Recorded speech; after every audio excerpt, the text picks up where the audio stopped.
Good day, St. Martin. I'm Yesenia Lazaro. And I'm Austin Lawrence. And welcome to another edition of St. Martin News Desk, where we bring you the latest and most important stories around the island and beyond. It's the middle of the week. This is the time that we dive in to our top head.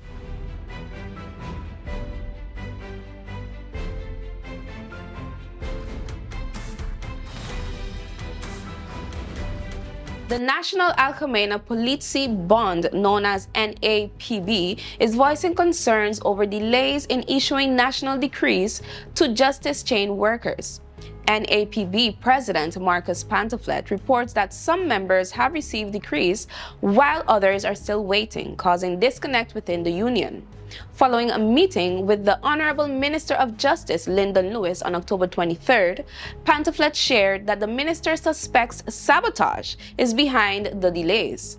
Pantoflet emphasizes that the inconsistency is affecting motivation and adds St. Martin cannot afford to have demotivated workers in the field. He and his board plan to visit the departments within the Ministry of Justice to address these concerns directly with A motion urging the Minister of Justice to adopt a comprehensive crime prevention policy, approved on October 29th. The motion calls for a legally compliant crime prevention policy plan to be included in the 2025 budget and mandates specific funding for key areas like prevention programs, law enforcement, community-based interventions, and victim support. MP Roseberg emphasized the need for a strategic approach, noting that the motion ensures the government addresses rising crime with preventative measures. MP Irian added that effective resource allocation will help create a safer St. Martin for residents and visitors alike. The motion requires adherence to Article 5 of the Crime Prevention Funds Ordinance with annual updates to Parliament on policy progress. In the several meetings that we had, also including the budget debate we have been having in the past few weeks, I have been asking several questions in regards to the crime fund. This because the crime fund is a way, seeing the rising crime that we are currently facing, that it can be addressed through this crime fund. Based on the big mystery in regards to the crime fund and its policy plan, the questions received by the Ministry of Justice in regards to this crime fund, and the fact that in the past years there has not been set policy plans in stone, I came to the conclusion that it's needed that this policy plan will be in place based on the law. Seeing that my colleague MP Irian was also looking into this matter, instead of providing two separate draft motions, we have decided to come with one motion, and I would like to bring this to the floor of Parliament. I would like to go over to reading the motion, Madam Chair. The Parliament of St. Martin, in its meeting of today, the 29th of October, 2024, considering that St. Martin faces ongoing challenges with crime that negatively impacts public safety, economic stability, and the overall quality of life for its residents, and the recent escalation in crime rates, St. Martin requires a strategic and evidence-based approach to utilize the crime fund effectively as established by law.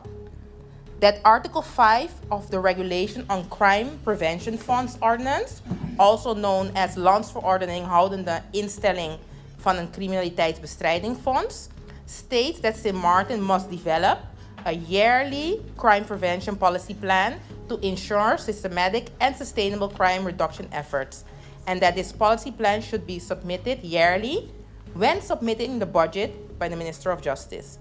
This crime fund policy plan has not yet been finalized and submitted yearly with the budget in the past years, as obligated by law.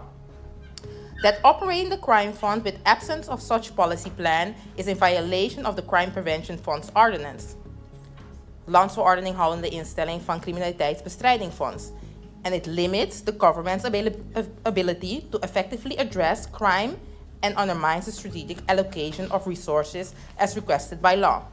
That Parliament has made several formal inquiries in addition to findings from several reports from the Audit Chamber in connection to the status and timeline of the policy plan's development, emphasizing the urgency to complete this policy so that such can be included in the 2025 budget submission.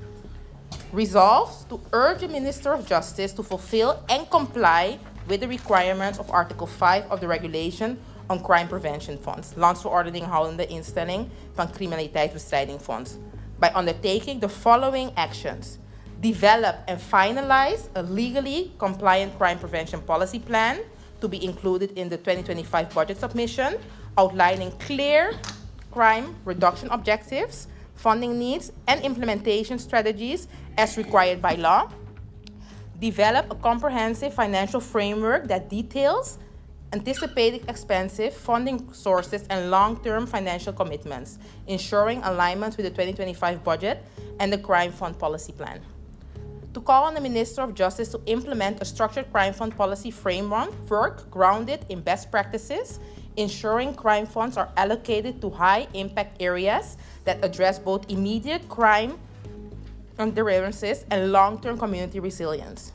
To urge the Minister of Justice to consider incorporating the following funding allocations into the crime fund policy for inclusion in the 2025 budget submission.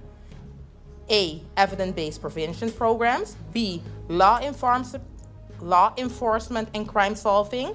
C. Community-based violence intervention. D. Victim support and trauma services. E. Reintegration and rehabilitation programs. F. Data collection and analysis. And G. Innovation and pilot programs. Point 4. To ensure that the Minister of Justice will provide Parliament with progress reports every 6 months on the crime prevention policy plan development, including key milestones, budget consideration, and adhere to the legal requirements specified in the Crime Prevention Funds Ordinance, Landsverordening houdende instelling van Criminaliteitsbestrijdingfonds, and goes over to the order of the day. This motion, I didn't mention it in the beginning, I think, but it has been supported by the different members, being myself, MP Brug, MP Irian, MP De Wever, MP Mercelina, MP Meijers, MP Gams, MP Kotay, MP Grishaile Marter, MP Otley, MP La Cruz, MP York, and MP Doran. On October 21st, the Department of Community Development, Family and Humanitarian Affairs, CDFHA, hosted a focus group with local legal professionals to discuss a new initiative aimed at providing legal support services to those in need across the Martin communities. Initiated by MP Shamira Roseberg and endorsed by VSA Minister, the Honorable Veronica Jansen-Webster, the project aims to improve access to legal assistance by reducing barriers to engaging with legal professionals. The service's launch, initially set for September 2024, was postponed to address concerns raised by the legal community. The focus group reviewed the implementation plan and exchanged ideas, highlighting ways legal professionals could offer efficient public services. An outreach campaign will soon be launched to attract more legal experts for the program. CDFHA is committed to ensuring high-quality legal support for St. Martin's residents. Starting November 1st, 2024, the Honorable Minister of Finance, Marinka Gums, will hold weekly Finance Friday sessions where residents can meet directly with her to discuss financial concerns. Every Friday from 9 a.m. to 12 noon, Minister Gums will welcome walk-ins at her office for these consultations, aiming to improve transparency and accountability in government. Minister Gums stated, accountability means hearing directly from the people.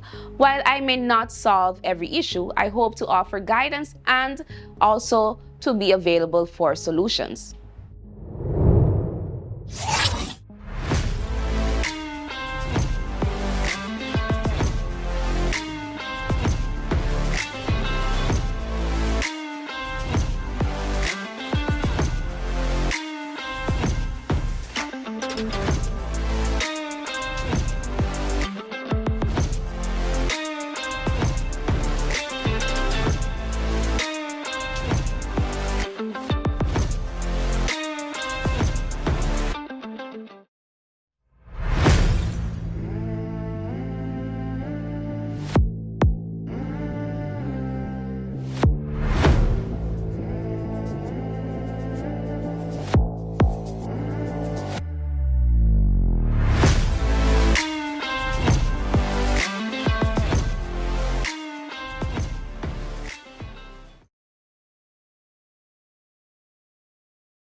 Hello, my people. Make sure you tune in to Sit, Sip, and Chat every Monday at 5 p.m. on TV15 and every Wednesday at 8:30 p.m.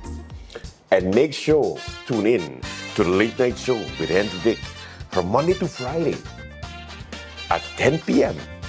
with a repeat in the afternoon for no reason. In the afternoon, the Late Night Show at 3 p.m. Thank you, TV15. Thank you, TV15. Make sure to tune in Make sure to tune in to the Late Night.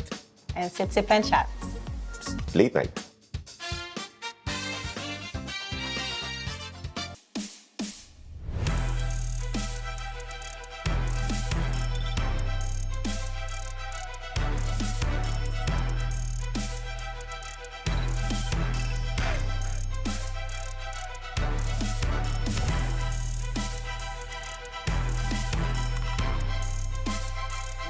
Remember, new episodes premiere every Monday, Wednesday, and Friday at 8 p.m.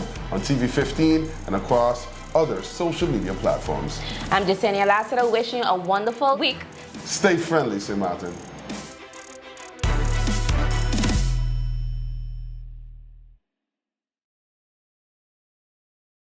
We exposed 5 strangers to different KFC menus to see if the flavor can enhance any moment. And at the first bite, the party began. We repeated the experiment during the day, during business hours, on weekends, with sunshine, with rain. It's confirmed any moment can be a KFC moment. The Honorable Minister of Tourism, Grisha Heilige-Martin, has endorsed an economic impact assessment of the recent Florida Caribbean Cruise Association, known as FCCA, conference, to be conducted by Port St. Martin Group, PSG, and St. Martin Tourist Bureau, STB. The assessment will evaluate the conference's impact on the local economy, particularly small businesses, using data collected by PSG and STB to inform the Department of Statistics and the Minister's Cabinet.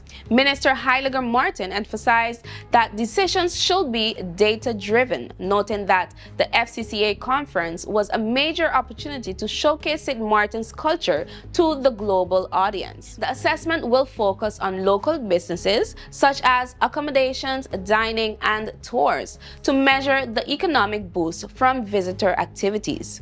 The insights will guide further development to strengthen St. Martin's economy and tourism. The first National Youth Biz Expo, happening on November 24th, will give young innovators in St. Martin an exciting opportunity to showcase their business ideas. Open to youth ages 12 to 18. The event will be held at Princess Juliana International Airport from 5 to 8 p.m. and is part of St. Martin Financial Literacy Month and Global Entrepreneurship Week. Organized in partnership with the Ministry of Finance and led by Islandpreneur founder Dr. Ife Badajo, the expo aims to attract 40 young entrepreneurs and up to 200 attendees. Highlights include interactive workshops, networking sessions, and cash prizes ranging from 500 guilders to 5,000 guilders. Registration is free, and interested young entrepreneurs can sign up at www.nyp.sx. Families, schools, and business leaders are encouraged to support youth talent, and companies interested in mentoring participants can contact hello@islandpreneur.co. Force of St. Martin has issued traffic and safety guidelines for St. Martin's Day celebration on Sunday, November 10th, 2024. Festivities will start with the Juve Jump Up at 12 a.m., beginning at the Festival Village and proceeding through Swaliga Road, Arch Road, AT Illage Road, Bush Road, LB Scott Road, and ending at the Jose Lake Ballpark by 4 a.m. Following this, a breakfast fest will be held at the Emilio Wilson Estate from 5 a.m. to 2 p.m. And the cultural parade will begin at 2 p.m. from Jose Lake Ballpark and ending at the Festival Village. Road closures along event routes will be in place. Motorists are advised to plan alternated routes, exercise caution, and follow traffic officers' directions. Those heading to Princess Juliana International Airport or the AC Wati Cruise facility should allow extra travel time. Residents leaving home are urged to secure their properties, lock doors and windows, and park their vehicles in designated areas to avoid blocking traffic. Here it's Missy with Sunshine Report straight out of Sunshine City, St. Martin. Bringing you the Martin sunshine you need to kickstart your day. So let's dive into today's forecast and see how the skies are treating us. Here is your weather update for Wednesday, October 30th. Expect partly cloudy skies with a possibility of isolated showers. High of 32 and 27. Sun sets today at 5:41 p.m.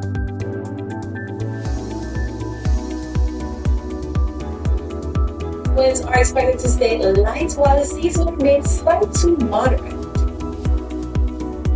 The Met Department of St. Martin is keeping a sharp eye on the Atlantic, ready to update you with the latest. Follow NewsDesk on Facebook for your daily Sunshine Report. So as you enjoy the rest of your week, stay safe and Sunshine City. Now here's that closer look to kind of zoom down. Here's Trinidad, ABC Islands, St. Lucia, Grenada, St. Vincent, the Grenadines, not as much, but still seeing that rain. Panama, Costa Rica, keep me posted. Nicaragua, scattered areas of rain back through Honduras, Belize, Mexico, Guatemala, and El Salvador. There's that surge of rain right in through here, spreading through the northern Caribbean and northeastern Caribbean as we work our way toward the end of the week. This here is by Friday, so you see what I was talking about, that rain chance picking up over toward Anguilla, Antigua, Barbuda. We're going to St. Kitts and Nevis. The rain chance is going to eventually pick up later this week and into the weekend. So if this area gets a name, the next name on the list is Patty.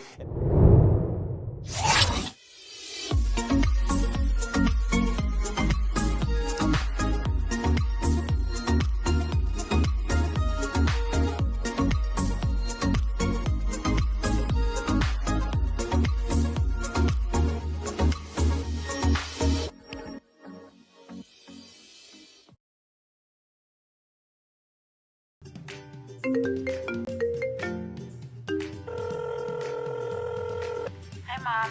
How are you?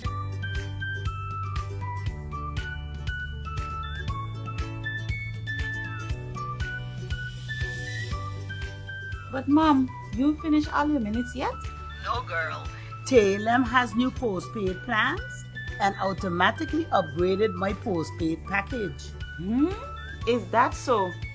Guess what? I am getting more minutes and almost double the amount of data for the same price. I guess I'm making a switch now.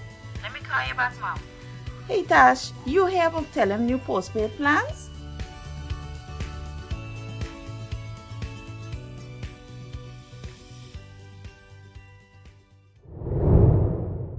Martin Youth Parliament has announced the annual interscholastic debate finals set for Saturday, November 2nd at the University of St. Martin, starting at 6:30 p.m. In the preliminary round held on October 26, St. Dominic High School defeated Learning Unlimited with a 568 to 514 score, debating the topic, investing in renewable energy is beneficial for St. Martin. St. Dominic's Adio Williams received special recognition as Best Speaker. The final match will feature St. Dominic against defending champions Milton Peters College on the topic, relaxed hair grooming rules are a distraction to learning.